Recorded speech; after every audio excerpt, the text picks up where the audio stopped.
मेरा नाम नेहा है। मैं 18 साल की हूँ। लोग कहते हैं कि मैं बहुत सुंदर हूँ। मेरी कमर लचीली है। मेरी त्वचा मलाई जैसी मुलायम और सफेद है। आज मैं आपको मेरे जीवन में हुई सबसे बड़ी गलती, पाप या जो कह लो उस घटना के बारे में बताने वाली हूँ। मैं अपने घर में पापा के साथ अकेली रहती थी। मेरी माँ का देहांत 2 साल पहले ही हो गया था। मैं रोज रात को अपने पापा के कमरे में जाती और इसमें मुझे बहुत मजा भी आता था। लेकिन फिर कुछ ऐसा हुआ, मैं जब सीढ़ियों से नीचे उतरती तो मेरी साड़ी की पल्लू बार बार कंधे से फिसलती।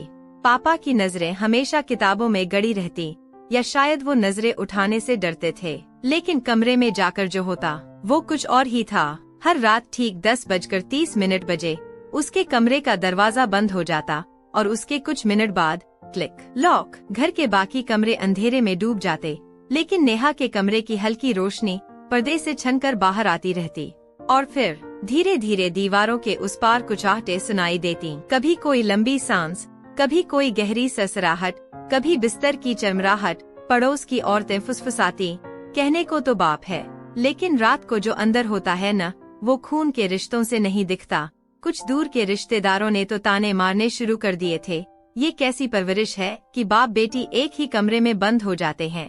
नेहा को ये सब पता था, लेकिन उसकी मुस्कान में कभी कमी नहीं आई। कभी कभी तो वो खुद बातों को हवा देती। एक दिन वो छत पर बैठी थी जब बगल की आंटी ने पूछा, बेटा रात को इतनी देर तक कौन आता है तुम्हारे पास? नेहा ने एक धीमी मुस्कान के साथ कहा, जो आता है वही मेरा सब कुछ है। उसकी आंखों में कोई शर्म नहीं थी, बल्कि एक तरह की मस्ती थी, जैसे वो सबको भ्रम में रखकर कोई राज छिपा रही हो। वो अपने पापा के लिए खाना खुद ले जाती और अक्सर कमरे का दरवाजा बंद कर लेती। कोई टोकता तो कहती, पापा को आराम चाहिए। बाहर की नजरें उन्हें बेचैन कर देती हैं। लेकिन उस रात कुछ बदल गया। नेहा की सहेली रिया, जो 3 दिन से उसके घर रुकी थी, उसने रात को नेहा के कमरे में कुछ आवाजें सुनी, कुछ ऐसी जो सिर्फ कल्पनाओं में होती हैं। रिया का मन कांप गया। वो दबे पांव कमरे की ओर बढ़ी।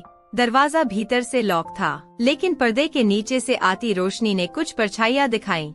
एक लड़की जो किसी के ऊपर झुकी हुई थी और कोई पुरुष जिससे अजीब हलचल हो रही थी। रिया का चेहरा ज़द पड़ गया।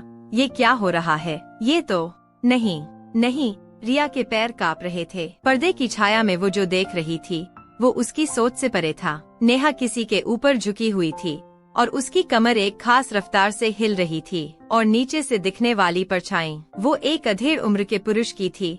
नेहा के पापा की। रिया का गला सूख गया। नहीं, ये गलत है, ये हो ही नहीं सकता। उसने दरवाजे पर धीरे से दस्तक दी। नेहा। कुछ सेकंड की खामोशी के बाद नेहा की आवाज आई, क्या हुआ रिया? रिया कांपती आवाज में बोली, कुछ नहीं, बस पानी चाहिए था। नेहा कुछ देर चुप रही, फिर बोली, नीचे फ्रिज में है, ले लो। मैं अभी बिजी हूँ। ये शब्द रिया के कानों में गूंजते रहे। वो उलझन में वापस अपने कमरे में गई, पर उस रात उसे नींद नहीं आई। सुबह 5 बजे नेहा धीरे से रिया के कमरे में आई। उसके हाथ में गर्म चाय थी। रिया ने झेंपते हुए नजरें चुराई। नेहा मुस्कुराई, इतनी जल्दी उठ गई या रात भर सोई ही नहीं? रिया कुछ बोल नहीं पाई। नेहा पास आकर बैठ गई। जो देखा उस पर यकीन मत करना। हर सच वैसा नहीं होता जैसा बाहर से दिखता है। रिया की आंखें भर आईं। नेहा, अगर कोई जान जाएगा तो? नेहा ने उसकी हथेली थाम ली। तो क्या होगा? लोग कहेंगे कि बाप बेटी के बीच शर्म की कोई दीवार नहीं रही, लेकिन उन्हें कौन समझाए कि मेरे पापा अब वो इंसान नहीं रहे जो कभी थे। 2 साल पहले एक एक्सीडेंट में नेहा की मां चल बसी थी, और उसके कुछ ही महीनों बाद पापा को ट्रॉमेटिक न्यूरोलॉजिकल डिसऑर्डर हो गया। रात होते ही उनका दिमाग अजीब हरकतें करता, कभी चीखते, कभी कांपते, कभी खुद को नुकसान पहुंचाते। डॉक्टर ने कहा था, रात को कोई ऐसा चाहिए जो उन्हें संभाल सके, उनके करीब हो, जिसे वो पहचानते हो। नेहा के चाचा ने कहा, इसका मतलब क्या तुम हर रात उनके साथ एक ही कमरे में रहोगी? नेहा ने सिर उठाकर जवाब दिया था, हाँ, अगर इसी से मेरे पापा बचते हैं तो मैं हर रात रहूंगी, चाहे लोग जो भी समझें। अब रिया की आंखों में आंसू थे। नेहा, तू ये सब अकेले कर रही है? और मैं? नेहा ने उसे गले लगा लिया। ये दुनिया दिखावे पर यकीन करती है रिया, पर मुझे अपने रिश्ते की सच्चाई पता है। कुछ दिन बाद नेहा की बुआ घर आती है, और जब वो एक रात दरवाजा तोड़ देती है तो पूरे मोहल्ले में आग लग जाती है। वो सुबह औरों जैसी नहीं थी। दरवाजा टूटा पड़ा था। पापा बिस्तर पर बेहोश थे और नेहा पल्लू ठीक करती हुई खड़ी थी। बुआ चिल्ला रही थी, देखा, मैंने कहा था ना, ये लड़की अपने बाप के साथ जो कर रही है वो पाप है।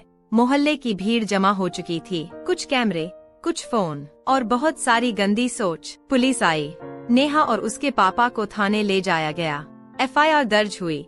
सेक्शन 377 और 354। अदालत का पहला दिन। जज की कठोर आवाज गूंजी, नेहा गुप्ता, आप पर अपने पिता के साथ अनैतिक संबंध रखने और उन्हें मानसिक शारीरिक क्षति पहुंचाने का आरोप है। क्या आप दोष स्वीकार करती हैं? नेहा ने सिर उठाकर कहा, नहीं, और आज मैं इस पूरे समाज को आईना दिखाऊंगी। वकील ने सवाल किया, नेहा, तुम रात को अपने पापा के साथ एक कमरे में क्यों रहती थीं? वो भी दरवाजा लॉक करके। नेहा बोली, क्योंकि मेरे पापा बीमार हैं, ट्रॉमेटिक न्यूरोलॉजिकल डिसऑर्डर के शिकार। डॉक्टर ने सलाह दी थी कि रात को उन्हें अकेला न छोड़ा जाए।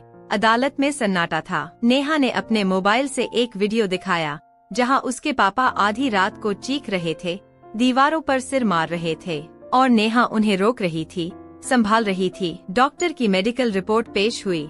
मरीज को हर रात हैल्यूसिनेशन और कन्वल्शन के दौरे आते हैं। किसी करीबी का साथ बेहद जरूरी है। बुआ गवाही देती हैं। ये लड़की खुद ही कहती थी कि जो रात को आता है वही मेरा सब कुछ है। नेहा मुस्कराई, हाँ, क्योंकि मेरे पापा ही मेरा सब कुछ हैं। मैंने समाज को उन्हीं के लहजे में जवाब दिया था। अब कोर्ट में रिया बुलाई गई। रिया की आंखें भर आईं। मैंने जो देखा था वो कुछ और था, लेकिन जो समझा वो गंदा था। आज मुझे अपने आप से शर्म है। जज ने पूछा, अगर तुम चाहती तो किसी मर्द नर्स को रात में पापा के पास रख सकती थी, तुम क्यों गई? नेहा का जवाब सीधा था, मैंने माँ को खोया था, अब पापा को नहीं खो सकती। ये मेरी ड्यूटी थी, बेटी की, इंसान की।